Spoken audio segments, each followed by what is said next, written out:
इंतजार और तमन्ना मत करो बीमार होने का, बल्कि बीमारी आ जाए तो अल्लाह का शुक्र अदा करो। अब मैं आता हूं उन बातों की तरफ जो लोग मुसीबतों को बुरा समझते हैं। एक सहाबी थे, उनकी शादी हो गई एक सहाबिया से, निकाह हुआ था मदीने में, साल भर खुशहाली से गुजरते रहे, बहुत अच्छे दिन गुजरे।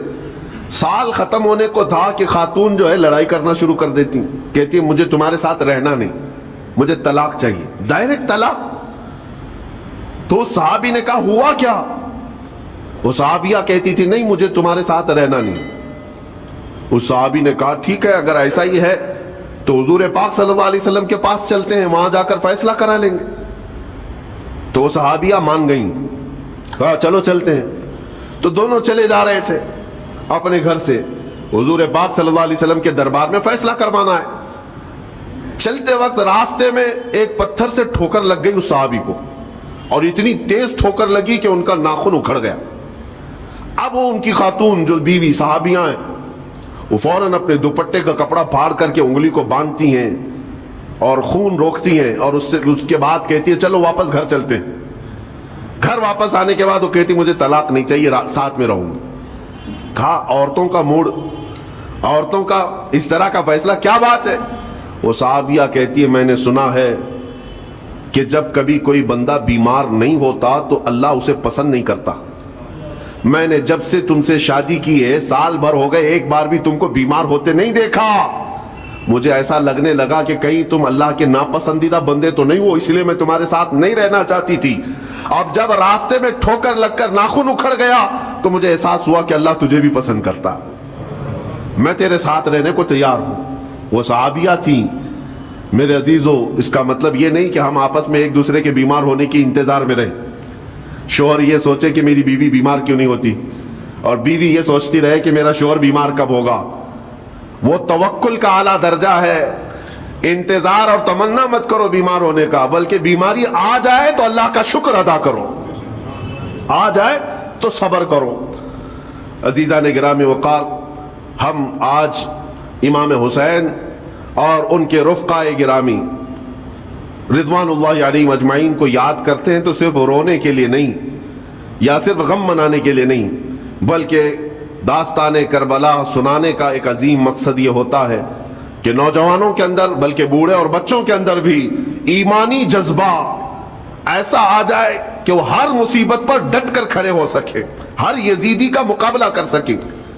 एक तो इसका मैसेज ये है, और दूसरा मैसेज ये है कि चाहे जैसी भी मुसीबतें आए, ईमान के साथ रहना है, सब्र और शुक्र को हरगिज नहीं छोड़ना है।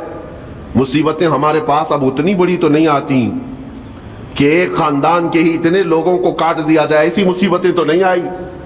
अब जो कुछ भी आती है हमारे साथ, वो माल की कमी की, कभी दुकान में धंधा नहीं चलता, कभी बच्चे किसी को नहीं हो रहे हैं, या फिर घर में कोई बीमार है, कोई मुस्तकिल बीमारी आ गई है, यही तो मुसीबतें हैं। मोमिन के लिए ये कैद खाना है, ज्यादा आसाइश और आराम की फिक्र न करो। रुक जाए मेरे प्यारे अजीज दोस्तों, अगर आपने वीडियो को पहले ही कर दी है तो मुफ्ती सलमान अजहरी साहब के इस बयान को सुनकर जाइएगा कि एक बीमारी होना भी बहुत ही अच्छी बात है। अब आप कहेंगे कह रहे यार बीमार होना कौन सी अच्छी बात है, तो आपको मालूम है कि बीमार होना भी एक अच्छी बात है। अगर आप बीमार होते हैं ना तो आप बहुत ही खुशकिस्मत वाले हैं, इस बात को आपको मानना पड़ेगा। तो आपको मालूम है कि बीमारी किस वजह से आता है और बीमारी किसके तरफ से आता है, आपको मालूम नहीं है। तो जब भी आपके घर में बीमारी हो या फिर आप बीमार होना तो आप अल्लाह का शुक्र अदा कीजिए। तो आपको शुक्र अदा किस लिए करने के लिए बोल रहे हैं, तो चलिए हम और आप दोनों मिलकर मुफ्ती सलमान अजहरी साहब के ज़बान से बयानात को समाअत कर लेंगे, तब आपको अच्छे तरीके से मालूम चल जाएगा कि बीमार होना भी और घर में बीमारी आना भी अच्छी बात है। चलिए मुफ्ती सलमान अजहरी साहब के बयान को समाअत करते हैं। ये दुनिया मोमिन के लिए कैद खाना है, इसीलिए शायर ने क्या खूब कहा, जब किसी का इंतकाल होता है, एक सच्चे मोमिन का इंतकाल होता है, तो लोग कहते फला मर गया, फला मर गया। तो एक शायर ने बहुत अच्छे अंदाज से कहा है कि कौन कहता है कि मोमिन मर गया, जो सच्चा मोमिन है उसके लिए कह रहा हूं। वो शायर ने कहा कौन कहता है कि मोमिन मर गया, कैद से छूटा वो अपने घर गया। हकीकत तो ये, कैद से छूटा वो अपने घर गया। यहां दुनिया में ज्यादा आसाइश, ज्यादा आराम की तलब इंसान को मगरूर बना देती है, तकब्बुर वाला बना देती है, घमंडी बना देती है। और अल्लाह तबारक व तआला की बारगाह में हमेशा सर्वसुजूद रहने वाला वो बंदा है जो मुसीबतों में घिरा रहता है। कुछ ना कुछ मुसीबतें ऐसी हैं जो तुम्हें मस्जिद तक लाती हैं, कुरान तक लाती हैं, तस्बीह तक लाती हैं। और कोई मुसीबत ना हो, कोई तकलीफ ना हो तो फिर जल्दी बंदा अल्लाह को भी याद नहीं करता। इसीलिए रब तबारक व तआला की बारगाह में कुछ फरिश्ते ऐसे हैं, जब तुम रो रो करके दुआएं करते हो फिर ये कहते हो मेरी दुआ ही नहीं कबूल होती, मौलाना आप कीजिए, मैं तो कब से ये दुआ मांग रहा हूं, मेरी तो दुआ होती ही नहीं। और आप कहते हैं अल्लाह ताला बहुत जल्दी दुआ कबूल करता है। ये नाउमीदी तुम्हारी अल्लाह ताला की जात से हरगिज जायज नहीं। लेकिन मैं वजह भी बता देता हूं, कुछ फरिश्ते ऐसे हैं जो तुम्हारी दुआएं सुन सुन करके अल्लाह से कहते मौला ये बंदा कितना मांग रहा है, तू कबूल क्यों नहीं करता। रब तबारक व तआला ये जो मांग रहा है उसे दे क्यों नहीं देता। रब ताला फरमाता है फरिश्तों मैं भी सुन रहा हूं उसके मांगने को, उसकी दुआओं को, अगर मैं अभी उसको दे दूं तो वो मांगना बंद कर देगा। और उसका मांगना मुझे अच्छा लगता है, जब तक वो मांगता रहेगा मैं उसे पसंद करता रहूंगा। एक वजह यह भी होती है तुम मायूस होकर के छोड़ देते हो कि आप क्या दुआ करना, इतने दिनों से कर ही रहा था, कुछ नहीं होता। अगर तुम्हारी दुआओं का असर जल्दी नजर नहीं आता तो रहमान तुम्हारी दुआएं सुन रहा है और वो तुम्हारी दुआएं पसंद भी कर रहा है। मेरे अजीजों, ये तमाम हालात में आप अल्लाह तबारक व तआला की बारगाह में कसरत से दुआ ही करें और मांगा ही करें जब मुसीबतें आए। आज के हालात भी हमारी आजमाइश के हालात हैं। आज का जो दौर है वो भी एक यजीदी दौर है। यहाँ पर जगह जगह जो मुसलमानों के साथ हालात हैं, यह हमारे लिए आजमाइश का दौर है, बहुत बड़ा इम्तिहान चल रहा है। इन हालात में मुसलमानों को चाहिए वो अपने ईमान के साथ डटे रहें, इस्तिकामत। मौला हुसैन के सबक को पढ़ें, उस वक्त तो उनकी गर्दनों पर तलवारें थीं, उनके बच्चों के सीने छिदे हुए थे तीरों से, लेकिन वो डटे हुए थे मेरे मुस्तफा की शरीयत पर।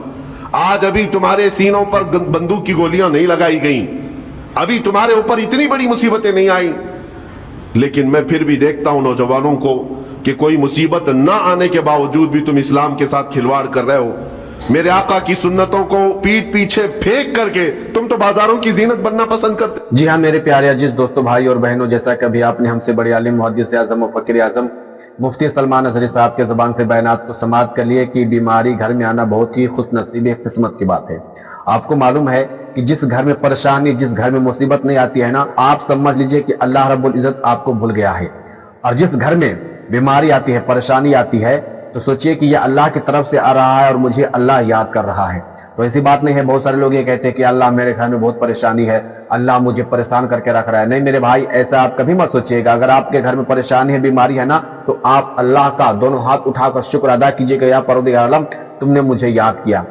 जब भी घर में आपके मुसीबत आएगा तो आप सोच लीजिएगा कि अल्लाह रब्बुल इज़्ज़त आपको याद कर रहा है। आपको ऐसा कभी नहीं कहना है कि अल्लाह मुझे बीमारी में मुब्तला कर दिया, मुझे हमेशा परेशान रखता है। आपको मालूम है कि एक माँ अपने बच्चों से कितना मोहब्बत करती है, तो अल्लाह रब्बुल इज़्ज़त अपने बंदों से 70 माओं से भी ज्यादा प्यार करता है। तो सोचिए इतना ऊपर मेरे अल्लाह के एहसान है, तो फिर हमें वो बीमारी में कैसे मुब्तला कर सकता है, हमें कैसे परेशान कर सकता है। मेरे अजीजों, तो मैं आपका मेजबान खालिद तस्बीह आलम, मैं इस वीडियो में ज्यादा कुछ नहीं बोलूंगा। अगर आपने मुफ्ती सलमान अज़हरी साहब के सारी बयानात को समाअत कर लिए होंगे तो आपको अच्छी तरीके से मालूम चल गया होगा कि आज के बाद हमारे घर में बीमारी आएगा तो मैं परेशान नहीं होऊंगा, ना घबराऊंगा। ये अल्लाह की तरफ से परेशानी आई है, बीमारी आई है, तो आप अल्लाह का ऐसी हालत में शुक्र अदा करना है। तो चलिए, वीडियो पसंद आई तो वीडियो को लाइक कीजिएगा, और चैनल पर पहली मर्तबा है तो चैनल को सब्सक्राइब कर लीजिएगा, ताकि हर रोज एक नई नई आने वाली वीडियो मिल जाए। तो चलिए फिर अगली वीडियो में मिलते हैं। खुदा हाफिज।